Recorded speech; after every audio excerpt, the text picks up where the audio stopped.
Walang gamot ang kamatayan, may lunas ang karamdaman. Ray Herbal Food Supplement. Dito ka tatagal.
Kumusta naman ho?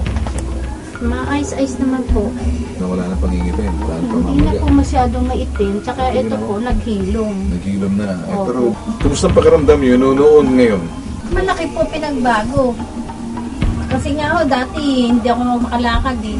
Kumusta yung pamamaga? Wala na ba? Nandyan pa? Or Ito na lang po, dingin na lang po sa baba. Pero dito, wala na po. wala nang stress? Dati pamamaga sa may... Hanggang dito po yan, yung native itim. Kaya ngayon, nakita ka ng doktor o sinabi ng doktor. Eh, hindi pa ako nagpupunta sa doktor. So, pangalawang buwan mo na, umayos pa, naging masahol. Yan ang gusto ko malaman, kaya ako nandito. Umigi po, kaysa po sa dati sa una. Hindi katulad na dati, talagang napakalaki po nito. Masaya ka ba? O medyo walang pagbabago? Ano? Eh, siyempre po, masaya dahil gumagaling po ang paa ko eh.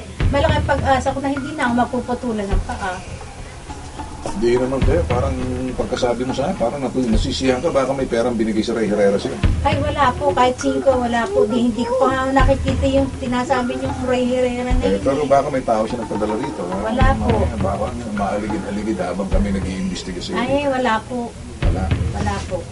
Nagsasabi ka ba? Nagsasabi po ako ng katotohanan dahil bawal po ako magsinungaling doon eh. Nasa katotohanan po ako ngayon. Pag nalaman ko na tinetext ka, tapos nakikipagkita, tapos parang may mga ugnayan kayo. Kayo po. Yan ang ano, pwedeng idadrop kita sa ano. Opo. Tatanggalin kita. Opo. Sige nga, sampulan mo ako kung makakalakad ka.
Buti na natuyo na. Ayos na ho pakiramdam ko. Hindi katulad ng dati, nag-aalala ko baka ako maputulan ng paa. Ngayon, siguro nakakasiguro na siguro kung hindi na ako mapuputulan. Tuyo na po yan, no? Iba maganda ng nung una, nung pumunta ho kayo dito, may sugat pa ho yan, tsaka magapay. Pero awa na ho yung Diyos, ngayon, tuyo na. Naayos na po. Yung mga nilibasan ng nanat dugo, medyo lumalim ang kasi diyan nagbutas eh. Yung blood sugar ko, hindi pa uli ako nakapagpapatingin. Pero noon, medyo bumaba na. Kesa noong magpatingin ako nung mahigit 300. Ngayon, nakakalakad-lakad na ako kung saan ko gustong pumunta. Hindi katulad ng dati, nangangamba ako palagi.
Walang gamot ang kamatayan, may lunas ang karamdaman. Ray Herbal Food Supplement, dito ka tatagal.